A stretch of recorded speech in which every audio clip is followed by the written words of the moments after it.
Chongmari সাম্প্রদায়িক বোতল আচারি ডুকতেইব আবহাইকেন কক্তিশাল বুবাগ্রাখর আগুনে প্রেস ক্লাব বিশ্ব বাঙালি জাগরণ মঞ্চ বদল আচারি যাওখা তেকত মাধ্যমে পান্দাখাই কাইসিনি সানমুং ইয়াফাকা মানজাকা নির্মল রুদ্রপাল বিশ্ব বাঙালি জনতা জাগরণ মঞ্চনি অজমা তানফাং গৌতম সিনহা বিধান ভৌমিক দীপ্তিময় রায় খবরে আদর কক্তমাথুরনি বিশিংতই কাইসিনি সানমুংতি হাকতর হাপাংতে হাসতে হাপারথিনি সানমুংতি শাখা পানাকক সারা থাঙ্গাই মানজাংনে আদরক শাখা নেতাজি সুভাষচন্দ্র বোস ভারতরত্ন সরকার দিবই বরম ইয়াফানানি তেব শাখা ত্রিপুরা হাস্তিনি হানি বসা সই ইংকা ওয়ানজি দফানি বড় রক্সি আবুনি বাগৈ ওয়ানজি দফানি মানথै সপ্তাহে সেপ্রা জায়গায় তমরা দিব খুখেঙ্কা আসো সিমিয়া বুবাগ্রানো ব্রেন ওয়াশ খায়ো ত্রিপুরা রং নম্বর সিহিনিব কক্সিল চাকা ত্রিপুরা মথানি গ্রেটার ত্রিপুরা গসিউই নাহারমানি হিনিব শাখা কক্তমাথুরনি পান্ধাব দেব শাখা ওয়ানজি রক ত্রিপুরা সার্গ সাতক পৃথক ফ্লাইও হিনি সামানো ইয়াকমুক ফুনানি বাগৈ বুবাগ্রানো সুমুং জাফারকা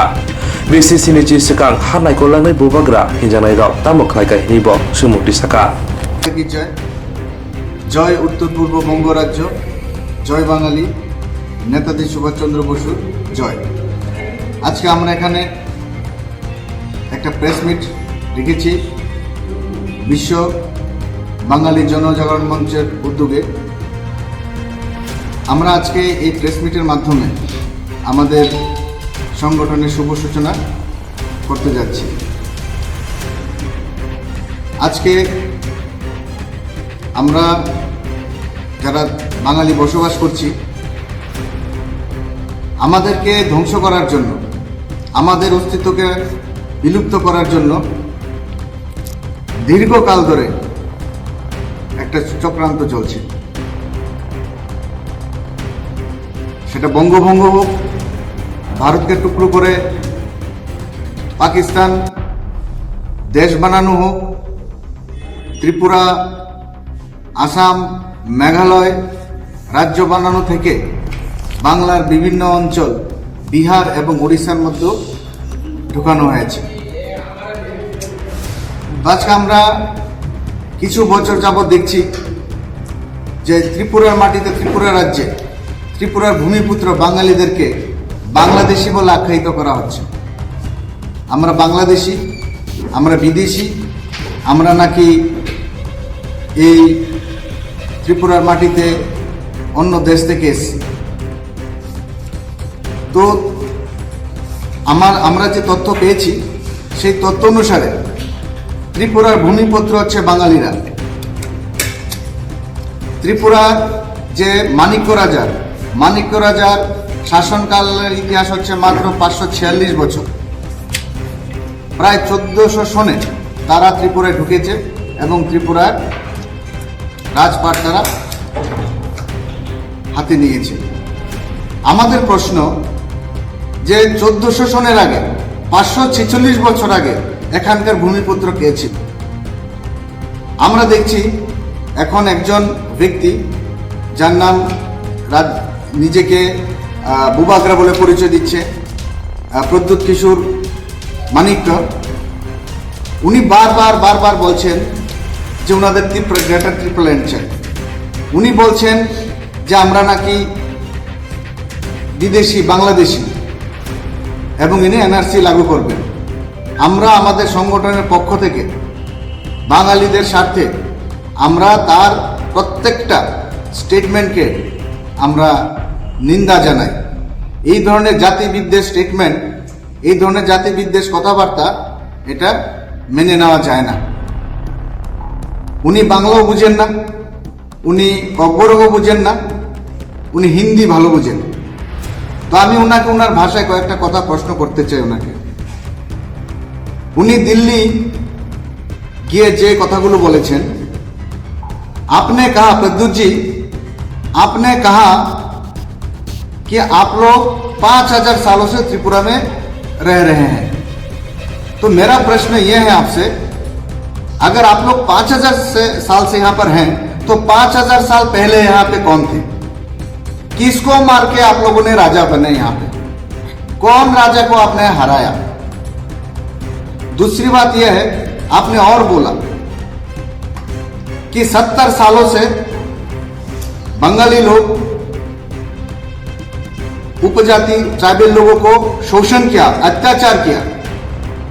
हमने आप लोगों को बहुत सताया। ऐसा कोई प्रमाण है आपके पास? सिर्फ कहने के लिए ये सब आप कह रहे हैं, सिर्फ लोगों का दिमाग खराब करने के लिए आप ये कह रहे हैं। इस त्रिपुरा राज्य में जाति और उपजाति के लोग सदियों से भाईचारे के साथ एक साथ रह रहे हैं, लेकिन दुख की विषय यह है कि आपने आपके खुद के स्वार्थ के लिए, राजनीतिक फायदा के लिए आप एक तबके के लोगों का ब्रेन वॉश कर रहे हैं गलत तरीके से, जिसका हम निंदा करते हैं। और मैं आपसे ये पूछना चाहता हूं कि आप बताइए कि 70 सालों से आपकी स्टेटमेंट के अनुसार हमने उपजातियों को लूटा, बंगाली लोगों ने लूटा। आज से 70 साल पहले आप लोगों ने उपजाति के लिए क्या किया? आप लोगों ने, आपके राजाओं ने ऐसा क्या कर दिया कि हमने उसको खत्म कर दिया, उसको डिस्ट्रॉय किया? आप बताइए कि 70 साल से कितने लोग शिक्षित हुए, उपजाति के लोग? कितने लोग उपजाति के लोग बड़े बड़े ओहदे पे नौकरी मिला, ऑफिसर बने? और 70 साल पहले क्या था? 70 साल पहले उपजाति के कितने बिल्डिंग हुआ करते थे, घर? आज की तारीख में कितने लोगों के पास बिल्डिंग है, कितने लोगों के पास गाड़ी है? तो ये जो आप कह रहे हैं कि 70 सालों से आप लोग यहाँ, हम लोग इनको अत्याचार कर रहे हैं, पूरा झूठ बात है, पूरा झूठा, झूठ के आधार पे आप ये सब बात कह रहे हैं। और एक बात है, आपने कहा कि उज्जैन पैलेस 15 नवंबर 2021 में अगरतला में एक आपका सभा था, उसमें आपने कहा कि उज्जैन पैलेस, इसके बाद नीरमहल, महाराजा वीर विक्रम मानिक्य कॉलेज जो एमबीबी कॉलेज, इसके बाद एयरपोर्ट, हॉस्पिटल, ये आपके राजा ने बनाया। अरे राजा का तो काम ही है ये सब करना, प्रजा के हित में काम करना। लेकिन आप मुझे एक बात बताइए कि ये जो इतने सारे जो तैयार किए हैं, तो इसका पैसा कहां से आया? पैसा किसने दिया? ये तो सब बंगालियों का टैक्स का पैसा है, क्योंकि एसटी कैटेगरी के लोग पहले भी टैक्स नहीं देते थे और आज भी नहीं देते हैं। आज तो त्रिपुरा बना और उपजाति लोगों को जो सुविधाएं मिल रही है, गवर्नमेंट जो अलग अलग सुविधाएं मिल रही है, वो किसके पैसे से मिल रहा है? हम लोगों के पैसे से। क्या हमने कभी ये प्रश्न किया कि हमारा पैसा उनके पास क्यों जाना चाहिए? क्या हमने कभी ये प्रश्न किया कि इन लोगों को आगे नहीं बढ़ना चाहिए, इनको क्यों नौकरी मिलता है? कभी किया हमने ऐसा? जिस भाईचारा के साथ हम लोग रह रहे हैं, उस पे आप एक रॉन्ग नंबर है। आप त्रिपुरा के लिए रॉन्ग नंबर है। आप लोगों का दिमाग खराब करने के लिए आए हैं। इतने सालों से आपका नाम भी नहीं सुना, और सबसे बड़ी बात यहाँ पे आप राजा का कोई काम नहीं है। ये डेमोक्रेटिक स्टेट है, डेमोक्रेटिक कंट्री के अनुसार। तो हम हमारे संगठन से की तरफ से ये प्रश्न आप पे छोड़ा। अगले बार जब आप बोलेंगे तो इस प्रश्न का उत्तर आपसे मिलेगा हमको, हम ये आशा करते हैं। और अब जो एनआरसी की बात कर रहे हैं, अगर एनआरसी की बात आप कर रहे हैं, तो हम ये कहना चाहते हैं कि पहले हमारा जो पितृभूमि है, जो अभी बांग्लादेश है, जो पाकिस्तान बना, वो पहले आपको वापस चाहिए, हमारे भारत में चाहिए, हमारे जन्मभूमि में चाहिए, तब जाके आप एनआरसी की बात करना। आज के दुर्भाग्येर विषय যে আমরা আমাদের মাটিতেই আমাদেরকে রিফিউজি বানানো হলো, আমাদের মাটিতে আমাদেরকে বাংলাদেশি বিদেশি বানানো হলো। তো এই ক্ষেত্রে আমরা 7 দফা দাবি নিয়ে এসেছি। আজকে আমরা এই প্রেস কনফারেন্সের মাধ্যমে আমরা ত্রিপুরা সরকার এবং ভারত সরকারের কাছে আমরা কিছু তথ্য আমরা ডিমান্ড করব। আমরা 7 দফা দাবি আমরা পেশ করব। গণহত্যা এবং 12 ডিসেম্বর 1997 সালে কল্যাণপুরে যে গণহত্যা হয়েছিল বাজার কলোনিতে, তার সুষ্ঠু তদন্ত করে যারা দোষী তাদেরকে উপযুক্ত শাস্তি দিতে হবে। দ্বিতীয় হচ্ছে নেতাজি সুভাষচন্দ্র বসুকে, ভারতের বীর সন্তান নেতাজি সুভাষচন্দ্র বসু, যার কারণে আমরা স্বাধীনতা পেয়েছি, তাকে ভারতরত্ন ভূষণে ভূষিত করতে হবে। তৃতীয় হচ্ছে যারা বিভিন্ন সময়ে দাঙ্গার কারণে যে হোক জাতি, হোক উপজাতি, হোক বাঙালি, হোক ট্রাইবেল, যারা যারা ভূমিহীন হয়েছে, পিতৃভূমি হারিয়েছে, ভিটে মাটি ছাড়া হয়েছে, তাদেরকে রিভ্যালিড করতে লাগবে, তাদেরকে পুনর্বাসন দিতে লাগবে। দ্বিতীয় হচ্ছে আমাদের আগরতলা রেল স্টেশনে, এটা একটা এখানে ত্রিপুরা রাজ্যের অফিসিয়াল ল্যাঙ্গুয়েজ বাঙালি, বাংলা ভাষা। সেখানে আমরা দেখেছি যে আগরতলা রেলওয়ে স্টেশনে হিন্দি, ইংলিশ এবং ককবরক ভাষা অ্যানাউন্সমেন্ট হয়। সেখানে বাংলা ভাষা অ্যানাউন্সমেন্ট করাতে হবে, অটোমেটিক কম্পিউটারাইজ যে অ্যানাউন্সমেন্টটা হয়। তারপর বাঙালি রেজিমেন্ট গঠন করতে লাগবে। ভারতীয় সেনাতে বাঙালি রেজিমেন্ট চাই আমরা। বিভিন্ন কেন্দ্রীয় পরীক্ষাগুলো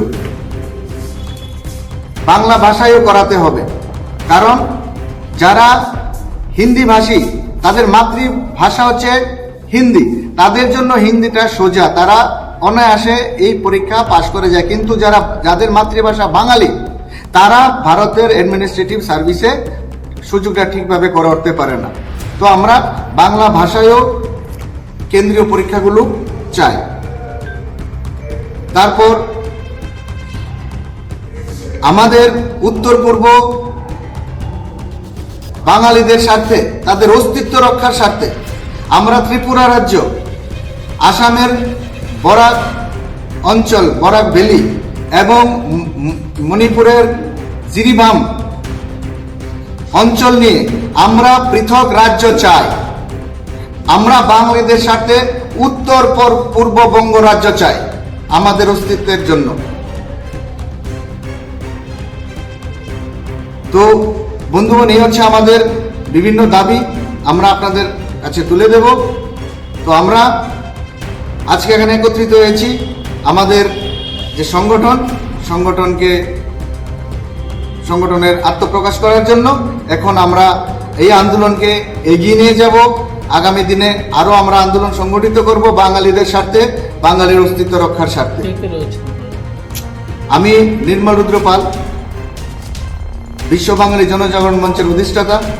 আমাদের সঙ্গে আছেন তার সম্পাদক, আছেন কেশিয়ার, আছেন কার্যকরী, আমাদের সঙ্গে আছেন সম্পাদক রূপক শর্মা মহাশয়, আছেন গৌতম